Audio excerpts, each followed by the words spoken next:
You ever plant a seed of something you're not quite sure how it's going to turn out? Is this going to be a new friendship where you're going to be mutually supportive, or is it going to be an experience where you're like, I don't have to repeat that again? Um, I do this all the time with hair care products. Is this going to assist my curls or is this going to frizz me out? Sometimes we don't know until we engage in the activity. I have garden boxes that I shared with you earlier this summer. I planted some wildflower mix. Had no idea when it started coming up. Is that actually a wildflower? Because it was a mixture of them. Or is it a weed? Didn't know until they actually started producing some growth. And I went, oh, I think that is something I should keep. I'm seeing some buds of blooms and blossoms. And then there were times of, I don't think that came in the bag because it's got these tendrils where it's wrapping around the other flowers and it's actually pulling them down. It's using that flower to climb up. You've got some things going on in your life where we need to start cleaning up because it might actually be a weed instead of a wildflower. So, what are we going to cover today? We're going to cover should you really be forgiving or has the forgiveness gone too far? Accountability partners or support systems. What's the difference between grace and enabling? Uh, and if you have to drag them in, you have to drag them around.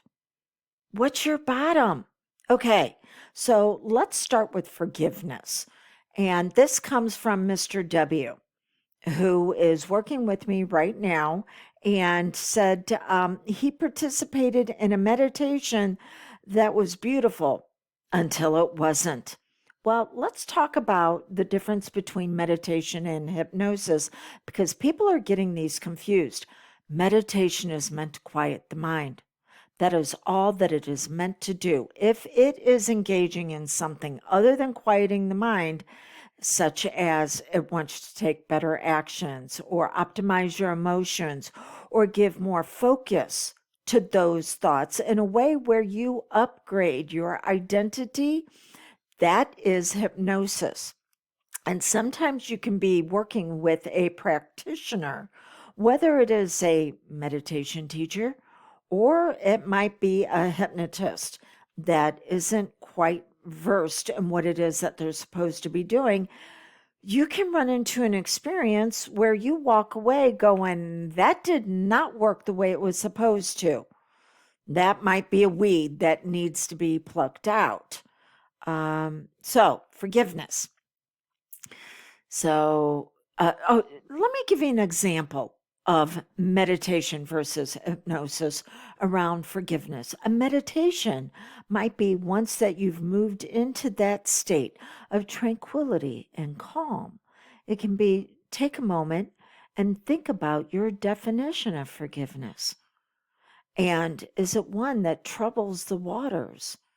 Is it ones that muddy the experience that you want to have reflect back a beautiful image like that lake between the mountains where you're not quite sure where the ground of the valley begins and what is simply a reflection in the lake? It is that clear. And you're looking in that lake and it mirrors back to you your true essence. And maybe there is something that's stirring the waters because it is forgiveness in a way that doesn't reveal the real you. Let's ponder, let's reflect on that definition and what needs to take place to get back to the clear image, to the clarity of who you really are. That could be a meditation. Um, the meditation that was offered was what do you need to do to be able to forgive others? Not bringing clarity, not quieting. So I'm already having a disagreement with what it is. All right. So it has you taking different actions and opening your heart and then the person that you need to forgive you're energetically hugging them. Oh, I got a problem with this. Big problem. Whether it's in real life or it's energetic, do you really want to hug someone that has sliced you, diced you, and cut you into pieces, that has betrayed you to the point to where there was an experience created that could be called trauma? I don't think so. And so, have we taken forgiveness too far? That's my question. Now, take what you want and leave the rest. You know, when you're reading a book and you come across a phrase or a word that you don't understand and you decide to keep going on, well, your subconscious, which retains the knowledge that you're going over, stops because it's hung up on what you didn't understand. And so whatever you continue to do afterwards, it's going, no, we're not going to absorb that because we have a conflict here. So what I'm offering you may cause you a conflict. Okay. Instead of saying, I'm not going to be able to have an awareness of anything past that, and say, okay, well, when I do have a conflict, it's a conflict in values. And is this inviting me to a level where my values might be expressed in a healthier way? Or do I need to ponder it so I can choose, no, that is not in agreement with my values? Forgiveness, have we taken it too far? We're told to forgive others the way our higher power has forgiven us. But just what actually is asked on our part for our higher power to forgive us? Repentance. Now, repentance isn't chanting some phrase over and over again. Repentance says we go to our higher power and we're like, I messed up. I'm sorry. And then we're asked to engage in actions that show that we are moving into a higher expression of who we are. That's what we're asked to do in order to experience forgiveness from our higher power. And we will screw up again and again and again. And then we take the actions to make things better. And at some point, we don't screw up the same way. We're still going to screw up. Have we tainted and perverted the meaning of forgiveness and offered it to people who have not earned the right? Maybe they've said the words, I'm sorry, but nothing is showing different with their actions. Or maybe they don't think they have anything to apologize over. We don't have to be yoked to the experience that we went through with them. We can say, I'm taking that off. You can find somebody else that is going to help you plow this field of pain. So we no longer have to be yoked to them and the experience and repeating it again and again in our head. But we don't necessarily have to offer forgiveness if there is no repentance. So saying, oh, I'm going to give you a hug to somebody who will be more than happy to take that opportunity and use you for their benefit at your expense, that's not forgiveness. That is not having boundaries. Forgiveness, if we look at forgiveness, the way that God offers it, and saying, yeah, what are you going to do different? Now, do not confuse this with grace. That was a question my client this morning had. She said, what's the difference between grace and enabling? I cannot earn grace. It is given to me freely.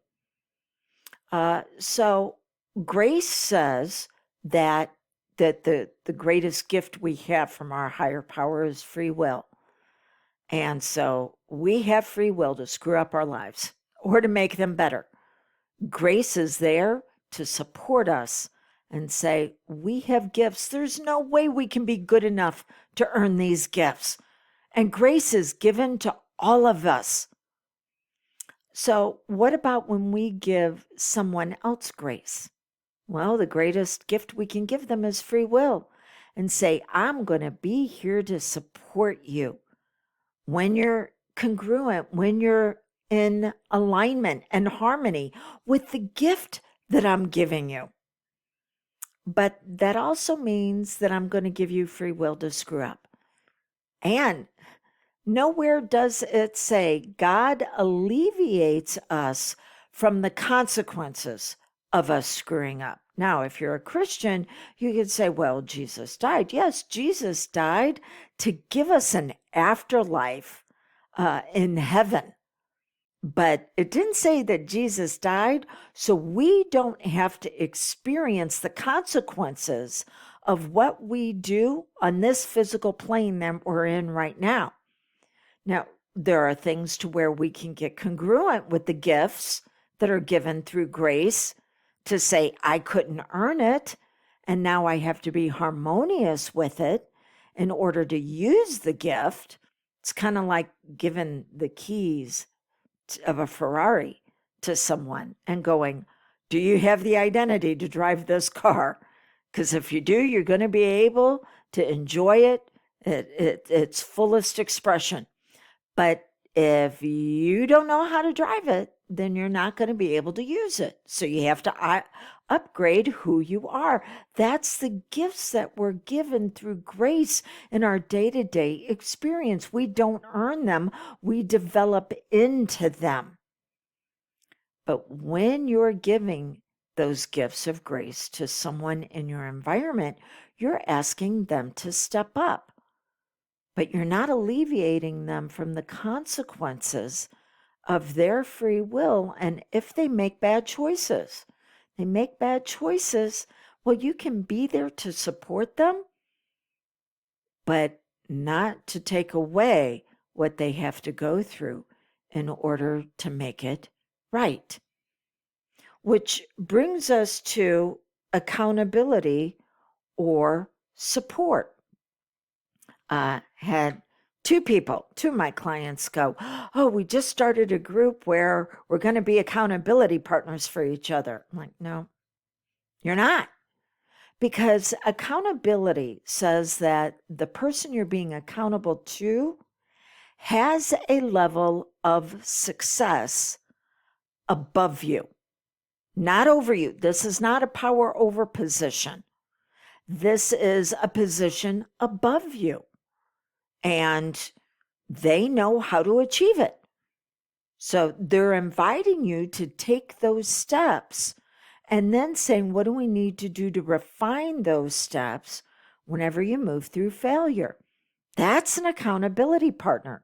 What you're probably looking at is that you have a support system through your partners, that they're going to help you by bringing their brilliance and what it is that they know how to do and combining it with yours, and the two of you together can create something more beautiful than they could on their own.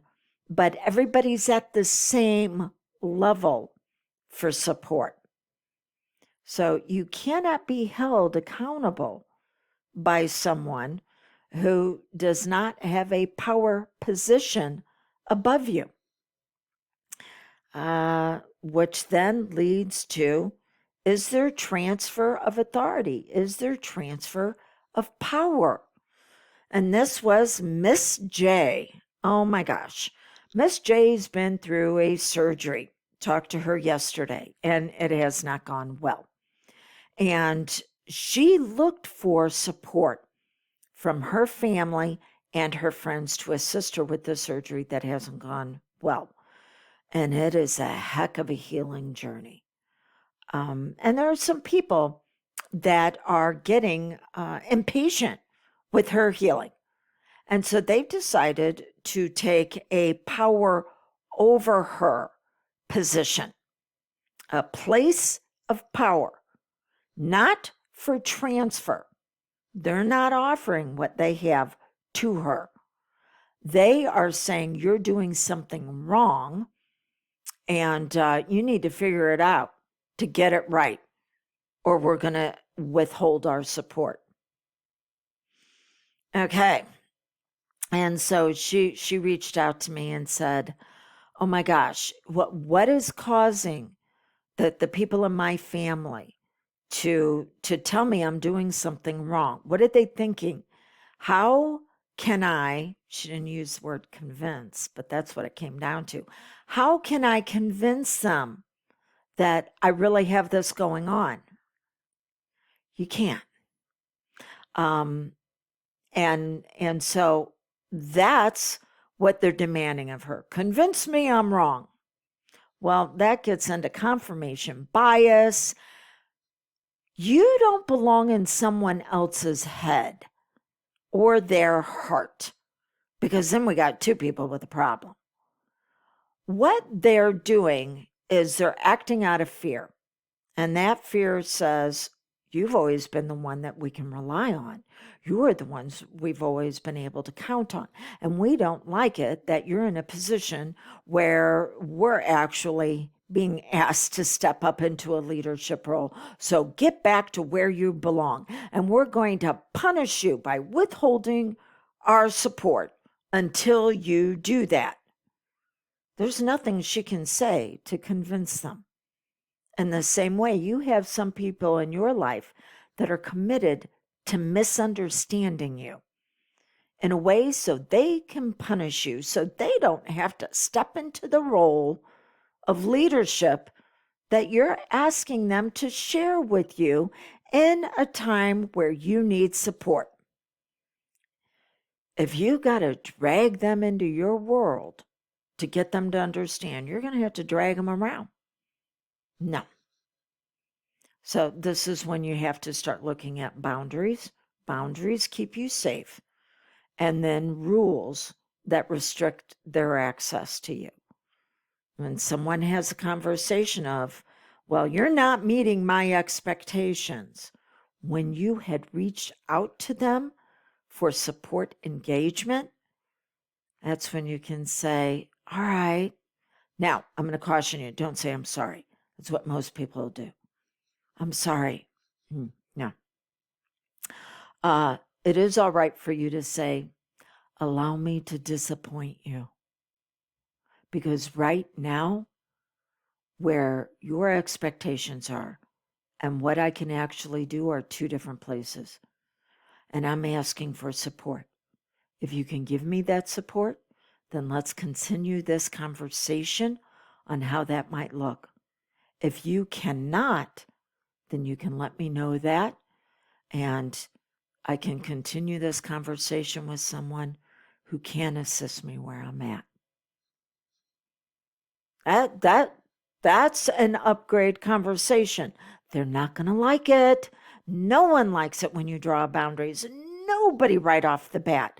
But it does give them the opportunity to understand, hey, they can continue with what you're requesting. If they don't want to go along with that request, then it needs to be concluded. But you are no longer open to them punishing you because you're not meeting their expectations. This is when you're transferring authority and power to them to say, this is what I need. Are you in a place to do that? If you're not, okay, let's move on. And that's when we begin to look at what's your bottom, not your backside that you're sitting on right now. What's your bottom as far as how far you'll allow things to go? This was another client, Miss D. Miss D is looking for a career position. But while she's doing that, we're not sure. She has to choose and choose consequences. Should she be looking for a job while she's looking for the career? We're not sure. I'm like, okay, how far will you allow it to go? How far will you allow the bank balance to go down? I mean, what's your bottom? Because you either choose how bad you're going to allow things to get, or other people will choose for you. and they will choose for you to where you pay the price for them to benefit at your expense. I was working with someone who's dealing with an addiction. I'm like, how far are you going to let it go? And they said death. I'm like, no, because that alleviates you from all responsibility. Let's bump up your bottom a little bit. How much pain are you willing to endure? You willing to allow everything to be taken away? And he's like, no, I'm not. I'm like, okay, then we need to begin to choose so you can see the signals that are going, hey, we're okay. Green, we can go, but yellow's caution. Red, stop. We're not going to go any further. So you either choose how bad you'll allow things to get with forgiveness and with support versus accountability, with a transfer of authority, with dragging them in, dragging them around. You've got to decide, because if you don't, it's going to be based on your painful past where someone allowed you to hit rock bottom and decided that it would be okay for you to be there in a way that they were blind to what you were experiencing. You don't have to go back there again. You can say, all right, I understand what to look for now. The weeds that are in my garden of growth, is that weed actually a wildflower and it's going to produce blooms and blossoms? Or is it going to choke the life out of everything around it? And now I know what to look for, and I can pull it out by the roots. The choice is yours. Oh my gosh, I almost forgot.